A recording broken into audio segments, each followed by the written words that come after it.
तुम इतनी बड़ी बड़ी मोटी फीस लेते हो अपने यहाँ पर बुलाने की, अपने ऑडिटोरियम बुक करवाते हो, उसमें मोटी मोटी फीस लेते हो, तो तुम्हारे पास क्या महिला शिक्षिकाएं नहीं है जो इस प्रकार का ज्ञान महिलाओं के अंदर बांट दें? लेकिन इसे अपनी इंटेलिजेंसी अर्थात अपनी विद्वत्ता, अपनी बुद्धिमत्ता लोगों को दिखानी है, इसलिए ये अकेला ही बैठ के सब विषयों के ऊपर ये बोलता है। इसको यही नहीं पता कि कौन से शब्द का प्रयोग कब करना चाहिए, इसको संस्कृति के साथ जोड़ना चाहिए या सभ्यता के साथ जोड़ना चाहिए। आचार्य प्रशांत जो है ये खुद भी पैंट कमीज पहनने वाला है, ये भी छींटे ही मारता होगा, लेकिन ज्ञान दे रहा है ये बड़े बड़े। इसको खुद समझ नहीं है कभी क्या इसने अपने युवाओं को यह ज्ञान दिया है कि अपनी भारतीय संस्कृति का पालन करो, अपनी भारतीय पोशाकों को पहनो, ये नहीं कहेगा। आचार्य जी, आज का जो हमारा विषय है, आचार्य प्रशांत के ऊपर लेकर जो विषय पे हम बात करना चाहते हैं। सबसे पहली बात है कि आचार्य प्रशांत अपने नाम के आगे बहुत सारी डिग्रियाँ, अपनी अचीवमेंट्स लिखते हैं ताकि लोग उस पे बहुत ज़्यादा आकर्षित हों। वो खुद भी ये बात जानते हैं कि एक दौर था जब कॉमर्स के सब्जेक्ट्स को या आर्ट्स के सब्जेक्ट्स को इतनी वेटेज नहीं मिलती थी और जो बड़े-बड़े संस्थान थे, वो सिर्फ़ मैथमेटिक्स को जज करके बड़ी पोस्ट्स और एडमिशन्स लिया करते थे। उसी दौर में मैथमेटिक्स जिस व्यक्ति को आती थी, उसके लिए आईआईटी निकालना, आईआईएम निकालना, यूपीएससी भी निकालना बहुत ही आसान काम था। आप देख सकते हैं डेटा भी कि उस टाइम पर ज़्यादातर जो इंजीनियर्स थे, जो आईआईटी से ग्रेजुएट थे, आईआईएम से ग्रेजुएट थे, वही लोग ज़्यादातर यूपीएससी निकाल लिया करते थे। तो ये तीनों की एक श्रृंखला थी, जो इस चीज़ में एफिशिएंट हो जाता था, वो तीनों में एफिशिएंट होकर निकल जाता था। फिर आप सभी जानते हैं कि उसके बाद पैटर्न चेंज हुआ 2012 में और फिर आर्ट्स को भी उतनी ही रिस्पेक्ट मिलनी शुरू हुई और सोसाइटी ने भी समझा कि बाकी सभी सब्जेक्ट्स की भी उतनी ही इम्पोर्टेंस है। उसी दौर में आचार्य प्रशांत जी ने ये निकाला और पूरा जो अपना आईआईटी, आईआईएम और जो आईएएस का वो टैग मिला है, वो उसी दौर की बात है। अध्यात्म या हम कहें फिलॉसफी, वो सभी विषयों की माँ है। वो भी जानते हैं कि philosophy is mother of all sciences. तो सभी सब्जेक्ट साइंस जो हैं वो उसी से निकलते हैं। तो आज जो वो अध्यात्म के बारे में नॉलेज दे रहे हैं, क्या वो उनका देना सही है? क्योंकि एक किताबी चीज़ों का ज्ञान होना और अध्यात्म की नॉलेज होना, वो दोनों अलग मैटर हैं बिल्कुल। इसी विषय को लेकर हम आज बालाजी सेवाधाम के महंत आचार्य अमित जी के साथ हैं। तो आचार्य जी से हम जानना चाहेंगे कि आज जो यूथ को बड़ी-बड़ी डिग्रीज़ लिख के विचलित किया जा रहा है, बहकाया जा रहा है, उसके बारे में आपका क्या कहना है? आपके क्या विचार हैं? आइए जानते हैं आचार्य जी से। प्रियांशु जी, बिल्कुल आपने आज का जो विषय आपने जो प्रारंभ किया है, वो बहुत अच्छा प्रारंभ किया है और मैं ये कहना भी चाहता हूँ कि ये आचार्य प्रशांत जैसे लोग, इनको क्या आवश्यकता पड़ गई कि अपनी बड़ी-बड़ी डिग्रियाँ ये नीचे लिखते हैं। इसका विशेष कारण ही यही है कि ये युवाओं को ये दिखाना चाहते हैं कि तुम एक बहुत बड़े पढ़े-लिखे हो और तुम बहुत सभ्य हो, तुम हर चीज़ की जानकारी रखते हो। एक मैथ पढ़ने वाला अध्यात्म का कैसे ज्ञान रख सकता है, ये हमारे भी पल्ले नहीं पड़ता। वो हमारे इतिहास के संदर्भ में चर्चा करता है और हमारे युवाओं को भ्रमित कर रहा है। और वो ऐसे समाज को पकड़ता है, जिस समाज के अंदर अध्यात्म के विषय में कभी कोई वार्तालाप नहीं होती और उसके ऊपर कभी चर्चा नहीं करी जाती। अभी आपके माध्यम से मैंने एक वीडियो देखी, जिसमें वो पेशाब करने को संस्कृति से जोड़ रहा है। क्या इससे ज़्यादा हास्यास्पद और कुछ हो सकता है? कि वो पेशाब करने को संस्कृति से जोड़ रहा है। वो कहता है संस्कृति अर्थात हमारी गंदी आदतें। इसे इसने आचार्य क्यों अपने आगे लिख लिया, मेरी अभी तक समझ में नहीं आ रहा है कि ये युवाओं को क्यों भटका रहा है। इसे संस्कृति का अर्थ ही नहीं पता। मैं बहुत ही सरल शब्दों में, बहुत कम शब्दों में संस्कृति का आप लोगों को अर्थ बताने का प्रयास करूँगा और हो सके तो ये अगर आचार्य प्रशांत अगर इसको भी सुन ले, तो हो सकता है कि वो भी आगे से बच्चों को कुछ अच्छा ज्ञान दे सके। सबसे पहले आएँगे हम संस्कृति। देखिए, संस्कृत से ही संस्कृति बनती है और ये हमारी प्राचीनतम संस्कारों में से एक है, जिसे हमने भाषा का नाम दिया हुआ है।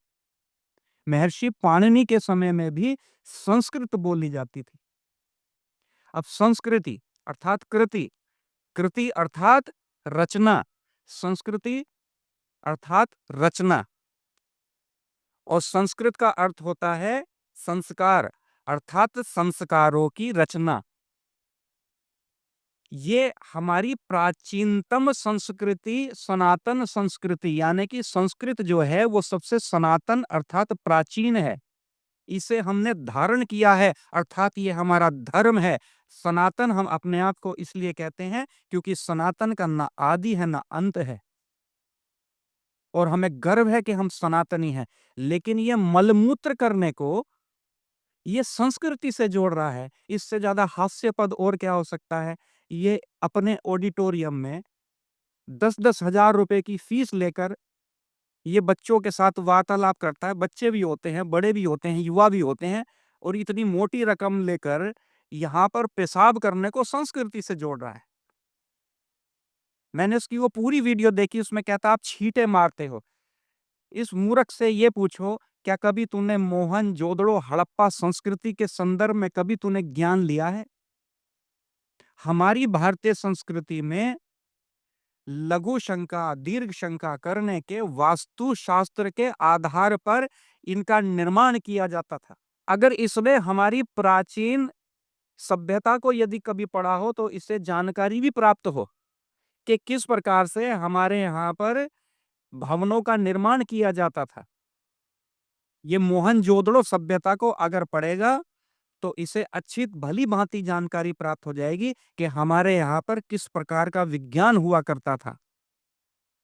लेकिन ये खुद पैंट कमीज पहनने वाला जो खुद छींटे मारता है, ये दूसरों को ज्ञान दे रहा है।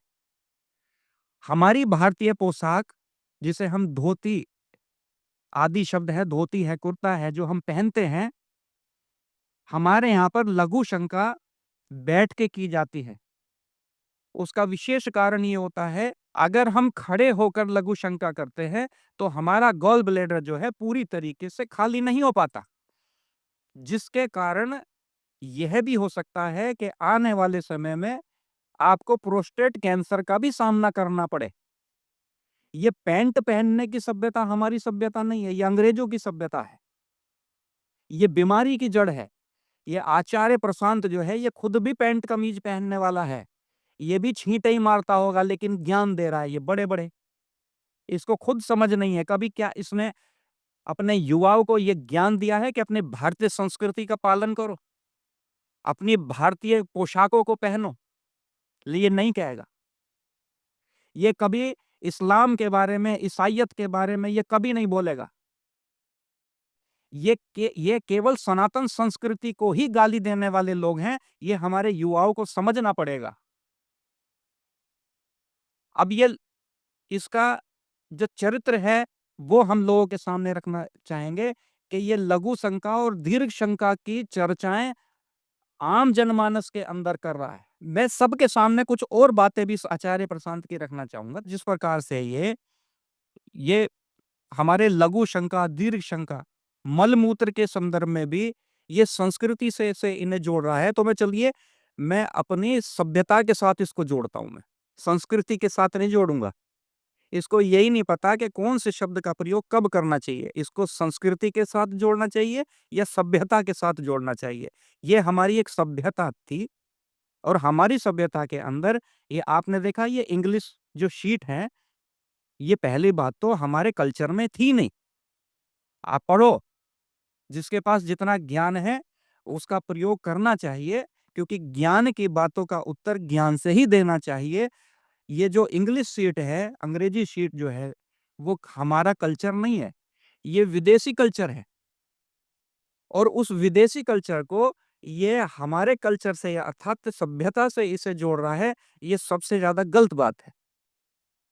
इसलिए मैं बार बार ये कहना चाहूंगा, चाहे ये महिलाओं के संदर्भ में बात करता है, इसे इतनी तमीज नहीं है कि महिलाओं के संदर्भ में सार्वजनिक तौर पर कहाँ बातें करनी चाहिए, कहाँ बातें नहीं करनी चाहिए। कुछ मर्यादाएं होती हैं, कुछ भेद होता है। हमारे यहाँ पे एक लज्जा शब्द आता है, वो लज्जा ये खो चुके हैं। छोटी बच्चियां होती हैं, हम उनके सामने कैसी बातें करनी चाहिए, कैसी बातें नहीं करनी चाहिए। तुम इतनी बड़ी-बड़ी मोटी फीस लेते हो अपने यहाँ पर बुलाने की, अपने ऑडिटोरियम बुक करवाते हो, उसमें मोटी-मोटी फीस लेते हो, तो तुम्हारे पास क्या महिला शिक्षिकाएं नहीं है? क्या महिलाएं तुम्हारे पास पढ़ी लिखी महिलाएं नहीं है? इसके पास कोई महिला शिक्षिका नहीं है जो इस प्रकार का ज्ञान महिलाओं के अंदर बांट दे, लेकिन इसे अपनी इंटेलिजेंसी अर्थात अपनी विद्वत्ता, अपनी बुद्धिमत्ता लोगों को दिखानी है, इसलिए ये अकेला ही बैठ के सब विषयों के ऊपर ये बोलता है।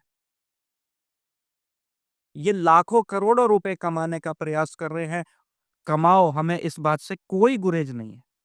लेकिन तुम युवाओं को भड़काने का प्रयास कर रहे हो, तुम हिंदू धर्म को समाप्त करने का प्रयास कर रहे हो और तुम इस संस्कृति को अपमानित कर रहे हो। तुम्हें सभ्यता और संस्कृति दोनों में कोई अंतर ही प्रतीत नहीं होता है। कि प्रियांशु जी, जैसे अभी आपने वार्तालाप करी कि ये किस तरीके से पढ़कर इन्होंने आईआईएम और अपनी डिग्रियां ली हैं, वो दर्शाता है।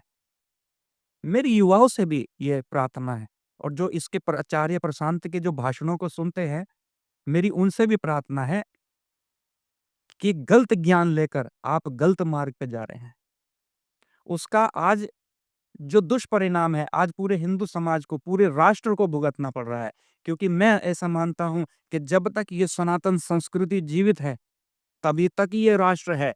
और जहां-जहां सनातन संस्कृति थी, तब तक अखंड हिंदू राष्ट्र जब तक हुआ करता था, तब तक यह देश सोने की चिड़िया हुआ करता था। लेकिन जब ये खंड-खंड इस्लामिक और ईसाईयत के कब्जे में चला गया, ये देश खंड-खंड होकर विभक्त हो गया और अराजकता, खून-खराबा, भ्रष्टाचार, जितने भी अवगुण हो सकते हैं, इस सृष्टि के अंदर समाहित होते चले गए। तो ऐसे लोगों का बहिष्कार हम लोगों को कर देना चाहिए, ये हमारा संकल्प होना चाहिए। हमारा भी बालाजी सेवाधाम की तरफ से संकल्प है कि जब तक ये संत रामपाल, राधा स्वामी सत्संग वाले और ये आचार्य प्रशांत और इस जैसे पता नहीं कितने, एक वो पाकिस्तान में बैठा हुआ है जाकिर नाइक, इस जैसे पता नहीं देश के अंदर हजारों की तादाद में आज देशद्रोही पैदा हो चुके हैं, जिन्होंने कसम खा ली है कि वो हिंदू संस्कृति को समाप्त करके मानेंगे।